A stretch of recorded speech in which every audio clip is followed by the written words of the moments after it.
pessoal, eu sou a professora Cláudia e nessa aula nós vamos resolver dois exercícios que foram pedidos por alunos a respeito de algumas propriedades periódicas dos elementos. Vamos ver? A tabela complementa as informações contidas no primeiro e segundo períodos da tabela periódica e mostra os raios atômicos em picômetros de alguns elementos. Note que nas colunas verticais, tá? Então aqui, ó, nas coluninhas, os raios crescem de cima para baixo. Então, olha o do lítio, ó, 152, o do sódio aumentou, 186.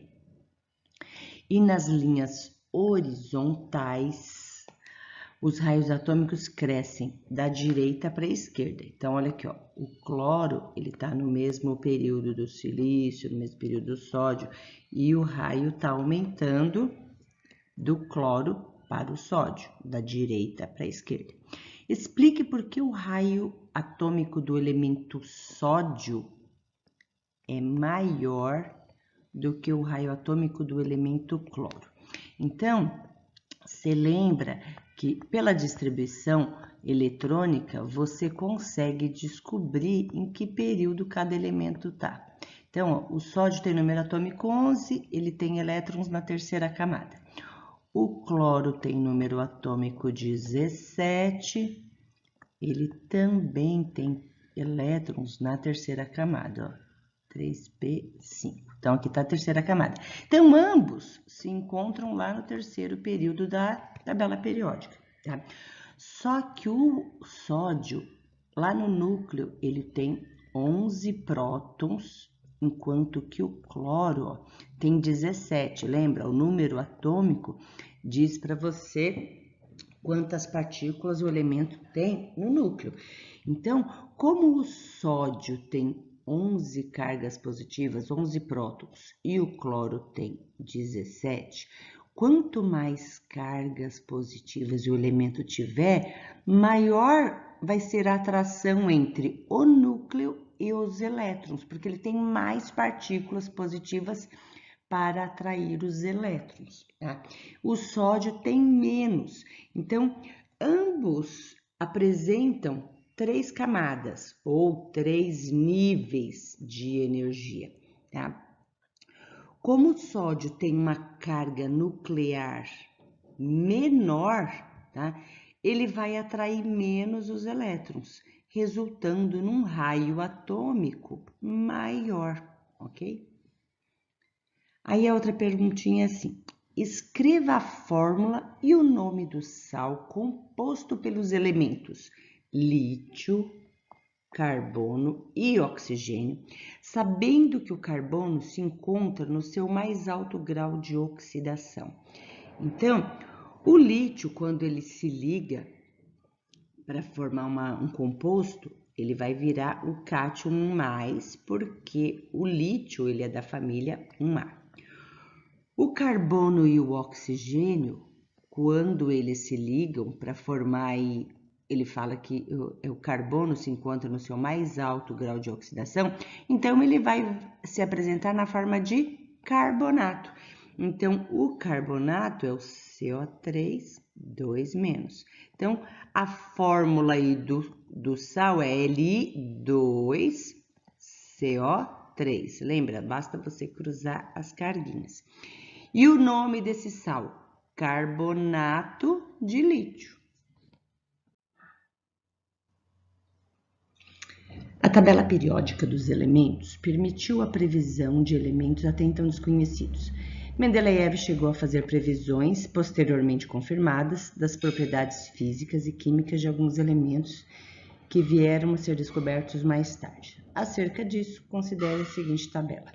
Então, ele está falando aqui de elementos A e do elemento B.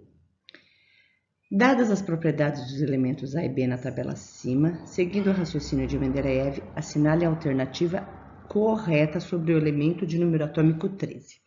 Então, vamos fazer a distribuição do elemento A. O número atômico dele é 5, então esse elemento ele está no segundo período na família 3A.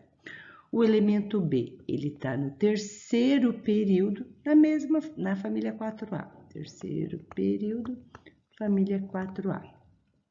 Aqui tem a tabela periódica para a gente poder se localizar melhor e vamos fazer aqui a distribuição eletrônica do elemento 13. Então, ó, ele está no terceiro período na família 3A, tá?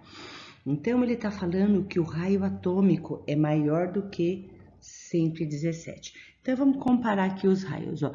O elemento A é o boro, o elemento B é o silício, que é 14, e esse elemento de número atômico 13, então, é o alumínio, tá? Quando você tem elementos no mesmo período, como é o caso do alumínio e do silício, quem tem a maior carga nuclear vai ter o menor raio, tá? Então, aumentou lá o número atômico, que é a carga nuclear, ele vai ter um menor raio. Então, o elemento B tem um raio menor do que o elemento E, tá? O elemento A é o menor raio de todos. Então, aquele elemento que tem o maior raio atômico vai ser o elemento E, tá? Então, o raio atômico dele vai ser maior do que 117. Energia de ionização é aquela energia necessária para você retirar o elétron de um átomo. Então, quanto maior é o raio, mais distante o elétron vai estar lá do núcleo, tá? Então, menor vai ser a energia de ionização. Então, a energia de ionização do elemento 13 não pode ser maior do que 801. Ela vai ter que ser menor do que 801 e menor até do que 787, né? Porque esse elemento A aqui, a energia de ionização dele é grande, né? A sua energia de ionização é maior que 787? Não. E é menor que 801? Também não. Vai ser menor, porque ele tem o maior raio dos dois elementos. Então, é bem mais fácil tirar o elétron dele do que dos dois. Seu raio atômico é maior que 83, ok. Mas menor que 117? Não. Ele é maior do que 117. Ele é maior do que os dois, né? A sua eletronegatividade é maior do que 204. Ele é menos eletronegativo do que os outros dois. O que é eletronegatividade? É a tendência que um elemento apresenta de atrair elétrons para si. Quanto maior o raio, menor a eletronegatividade, tá? Porque a atração entre o elétron e a carga nuclear vai ser menor, porque ele está muito, o elétron lá da camada de valência, ele está distante do núcleo. Então, a única alternativa ok aqui é item A. Espero que tenham aproveitado a aula. Se gostaram, deixe seu like, compartilhe com os amigos, inscreva-se no canal. Não se esqueça de ativar o sininho para você receber notificações de novas aulas. E sempre que necessário, consulte as playlists. Lá deve ter algum assunto de seu interesse, tudo bem? Tchau, tchau, pessoal!